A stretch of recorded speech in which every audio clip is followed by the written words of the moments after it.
एक बार wonder woman movie के scene को देखो जहां अमेज़न फाइटर्स जो एक औरतों की सेना है वो दुश्मन से ऐसे लड़ती है जिन्हें देखकर मर्द योद्धा भी शर्मा जाए। और आपको सुनकर हैरानी होगी पर ग्रीक माइथोलॉजी में मेंशन्ड ये अमेज़न वुमेन वॉरियर्स सच में पृथ्वी पर एग्जिस्ट करती थी, जिनकी कब्रें हमें आर्कियोलॉजिकल डिग्स में मिल चुकी है। अच्छा अब ये देखो, आज से 2000 साल पहले टर्की के एक शहर में जमीन में धंसा हुआ एक छोटा सा पत्थर का दरवाजा है और उसके सामने पत्थर की सीढ़ियों पर सैकड़ों लोग बैठे हुए हैं जो दूर दूर के शहरों से यहाँ पर आए थे। सब कोई चुप है और सबकी नजरें उसी दरवाजे पर टिकी है जैसे उन्हें पहले से ही पता हो कि अंदर कुछ भयानक होने वाला है। तभी वहां पर एक पुजारी हाथ में एक मोटी रस्सी लिए आता है और उस रस्सी से एक भारी भरकम बैल बंधा होता है। वो बैल को खींचता हुआ उस दरवाजे के अंदर ले जाता है। सबकी नजरें सिर्फ उसी पर टिकी रहती है पर कुछ ही पल बीतते हैं और अचानक बैल वहीं पर खड़ा खड़ा कांपने लगता है और कुछ देर में नीचे गिरकर मर जाता है। और वहीं पर दूसरी ओर पुजारी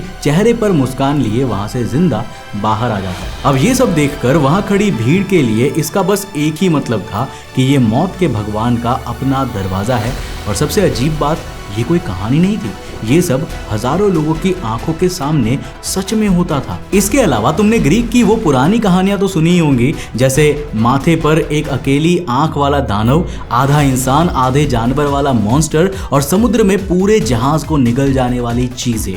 सदियों से लोग बस यही कहते आए हैं कि ये सब बस ग्रीक लेखकों की कल्पना है और कुछ नहीं। लेकिन फिर जब आज के मॉडर्न लोगों ने इन्हीं कहानियों वाली जगहों पर जमीन खोदनी शुरू की, उन मॉन्स्टर्स को ढूंढना शुरू किया, कहानियों के पीछे के सीक्रेट्स को जानना शुरू किया, तो हमें कुछ ऐसी चीजें मिली जो इन ग्रीक कहानियों को सच साबित करती है। और आज हम इस वीडियो में एक एक करके इन ग्रीक मिथ्स कहानियों के पीछे छुपे असली सच को जानेंगे और ये भी पता करेंगे कि ग्रीक माइथोलॉजी में बताए गए मैजिकल शहर, मॉन्स्टर्स, कहानियां कितनी सच है। सो हेलो गाइस, मैं हूं कौशिक और चलिए शुरू करते हैं एक और नए एपिसोड।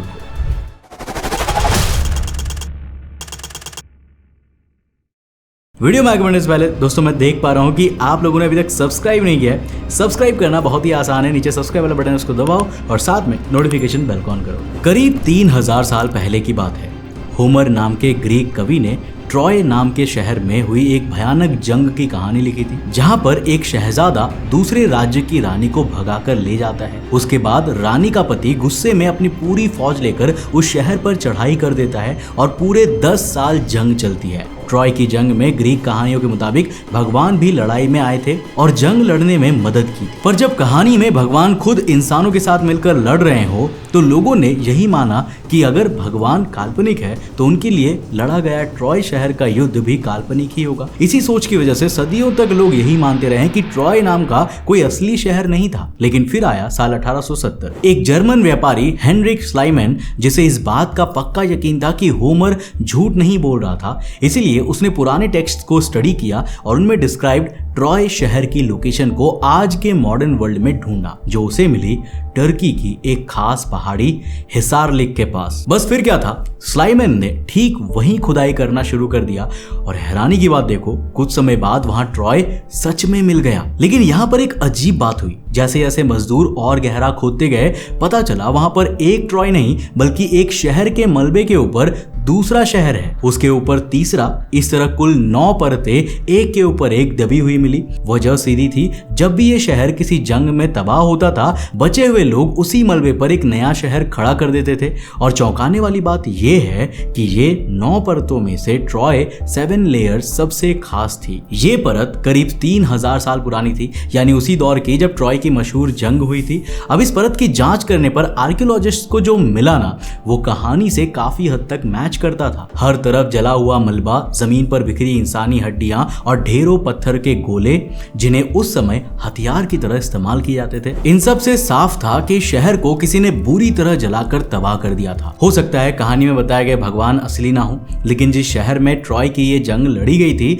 वो शहर सच में मौजूद था और उसके तबाह होने के निशानी भी सच में मिले थे। तो अब एक और सवाल सामने आता है कि ट्रॉय सच में मौजूद था तो क्या उसकी कहानी में बताए गए मॉन्स्टर्स के पीछे भी कोई असली वजह थी? वेल, इस सवाल का जवाब ढूंढने के लिए अब हमें जाना होगा क्रीट नाम के एक आइलैंड पर, क्योंकि यहीं से जुड़ी है एक ऐसे मॉन्स्टर की कहानी जिसका नाम है मिनोटोर, जो दिखने में आधा इंसान और आधा बैल जैसा दिखता रहता था। ग्रीक कहानी के मुताबिक राजा मिनोस ने इस मिनोटोर को एक बहुत बड़ी भूल भुलैया के बीचों बीच कैद कर रखा था, जिसे ग्रीक में लबायरिंथ कहते हैं। और हर कुछ साल में एथेंस शहर को सजा के तौर पर 7 लड़के और 7 लड़कियां इस लबायरिंथ में भेजनी पड़ती थी, जिन्हें आखिर में मिनोटोर ढूंढकर मार दिया करता था। सदियों तक इसे भी बस एक डरावनी ग्रीक बच्चों की कहानी समझकर छोड़ दिया गया था। लेकिन फिर साल 1900 में एक ब्रिटिश आर्कियोलॉजिस्ट आर्थर इवांस उसी आइलैंड पर एक पहाड़ी खोदने लगा और उसने जो वहां पर ढूंढ कर निकाला, उसने साबित कर दिया था कि भले ही मिनोटोर नकली रहा हो,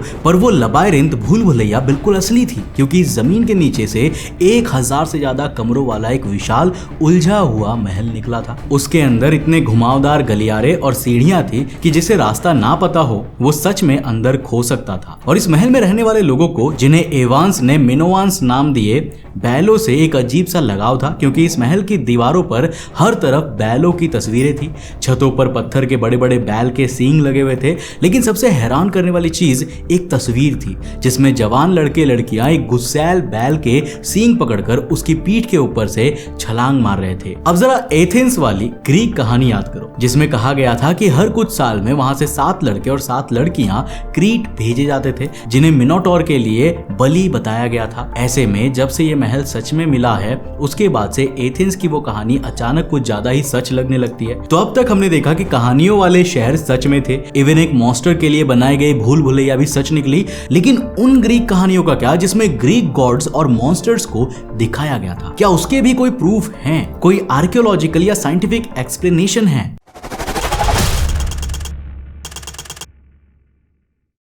इसका जवाब मिलता है ग्रीस के पहाड़ों के बीच छिपी एक ऐसी जगह में जहां बड़े बड़े राजा अपना खजाना लेकर पहुंचते थे। इसका नाम था डेल्फाई।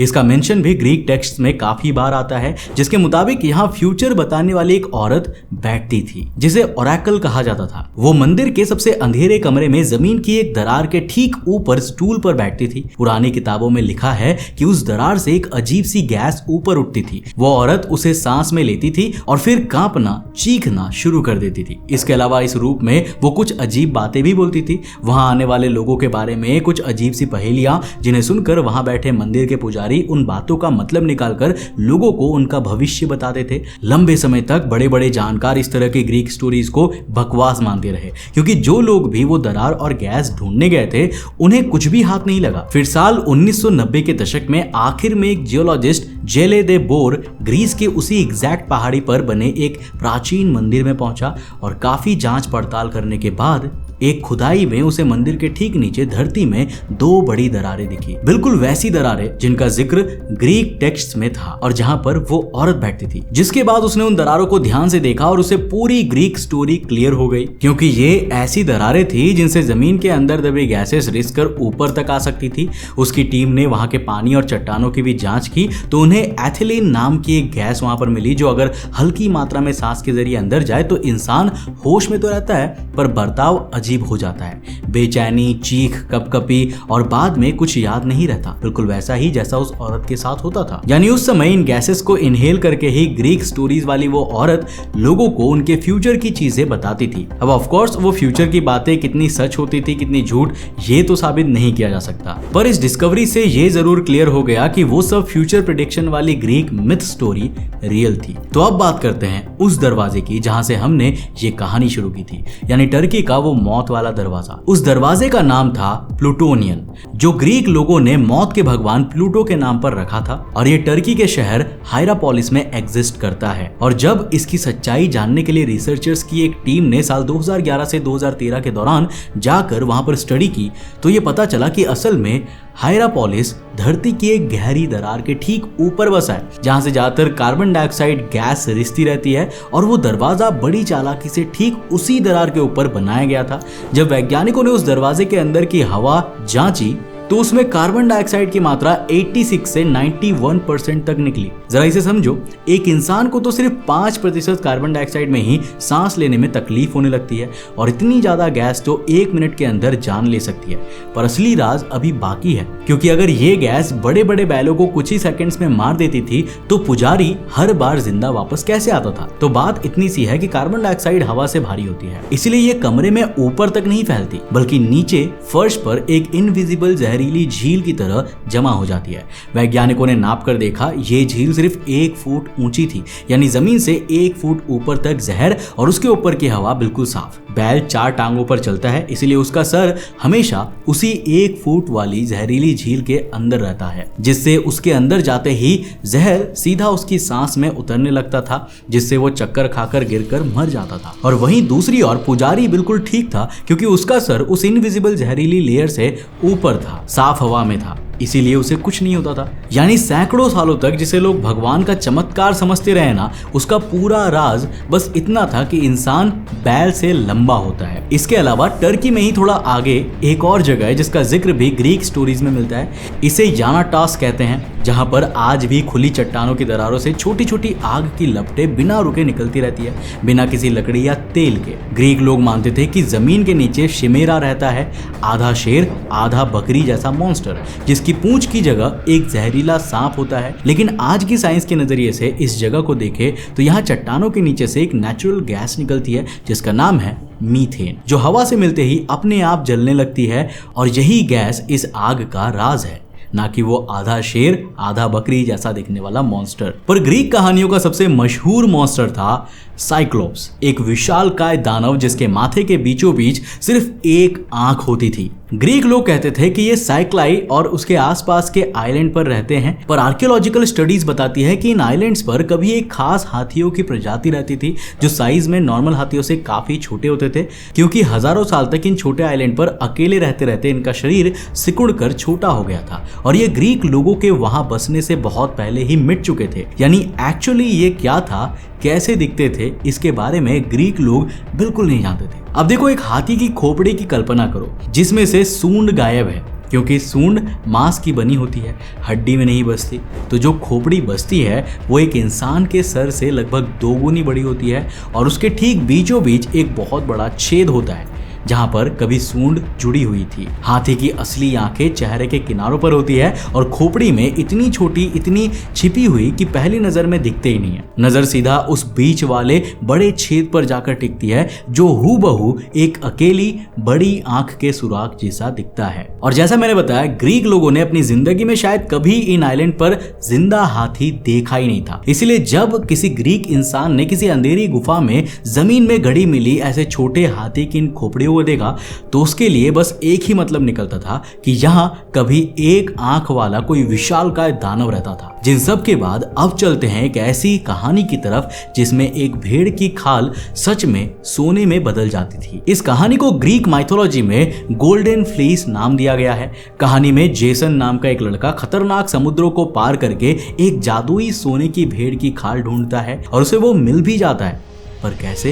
वेल, इतिहासकारों ने पता लगाया कि ये कहानी ब्लैक सी के पास के इलाके की है, जो आज जॉर्जिया देश का हिस्सा है, और वहां के पहाड़ों को स्वैनिटी कहते हैं। वहां के नदियों में सोने के बहुत बारीक कण घुले रहते हैं, क्योंकि पानी पहाड़ की चट्टानों को घिसते हुए इन कणों को बहाकर नीचे ले आता है। और एंशिएंट टाइम में वहां के लोगों ने इसे सोने को इकट्ठा करने का एक तरीका निकाला था। और मजे की बात यह है कि वो तरीका भेड़ की एक खाल से सोना इकट्ठा करता था, जिसमें सिंपली भेड़ की खाल को ऊन समेत नदी के तलहटी में बिछा दिया जाता था। फिर सोने के भारी कण उन्हीं ऊन के रेशों में फंसकर रुक जाते थे, और कुछ दिन बाद खाल को बाहर निकालकर धूप में सुखाया जाता था। तब वो पूरी खाल सोने के कणों से भरकर चमक उठती थी। जिस ग्रीक नाविक ने यह तरीका पहली बार अपनी आंखों से देखा होगा, उसके लिए ये किसी जादुई सोने के भेड़ से कम नहीं रहा होगा। यानी ये भी सच है। और अब आखिरी कहानी, जो शायद सबसे ज्यादा चौंकाने वाली है। ग्रीक कहानियों में एक पूरा कबीला था जिसमें सिर्फ औरतें थी, अमेज़न्स, जो घोड़ों पर सवार होकर लड़ती थी और तीर चलाती थी। किसी भी मर्द सैनिक जितनी ही खतरनाक।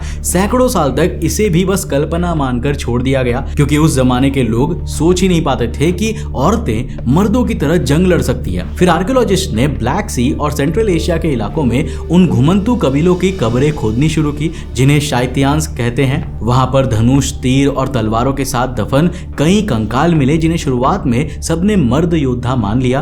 पर जब हड्डियों की गहराई से जांच की गई तो ये पता चला कि इनमें से बहुत सारी कब्रें औरतों की थी, जिनमें 1/3 हथियारों के साथ दफन साइथियान कंकाल औरतों के निकले। इन औरतों की हड्डियों पर जंग के जख्मों के निशान थे। कूल्हों और टांगों की बनावट लगातार घोड़े पर सवारी करने से बदली हुई थी, और कुछ की हड्डियों में आज भी तीर के नुकीले सिरे धसे हुए थे, बिल्कुल वैसे ही जैसे ग्रीक लोग अपने बर्तनों पर अमेज़न्स के हाथों में बनाते थे। अब तक ऐसी 300 से ज्यादा योद्धा औरतों की कब्रें मिल चुकी है और हर साल इस संख्या में बढ़ोतरी होती जा रही है। तो अब पूरी कहानी को एक साथ जोड़कर देखो। जिस एक आंख वाले दानव से लोग कभी डरते थे, उसके पीछे एक हाथी की खोपड़ी निकली। वहीं दूसरी ओर सोने वाली जादुई भेड़ की कहानी असल में नदी से सोना निकालने की एक पुरानी तरकीब से जुड़ी हुई थी। और जिस मौत के दरवाजे को लोग भगवान का रास्ता समझते थे ना, उसके नीचे जहरीली गैस छुपी हुई थी। जिन अमेज़न्स को सदियों तक सिर्फ कहानी माना गया, उनकी जैसी जंग लड़ने वाली औरतों की कब्रें सच में जमीन के नीचे मिली।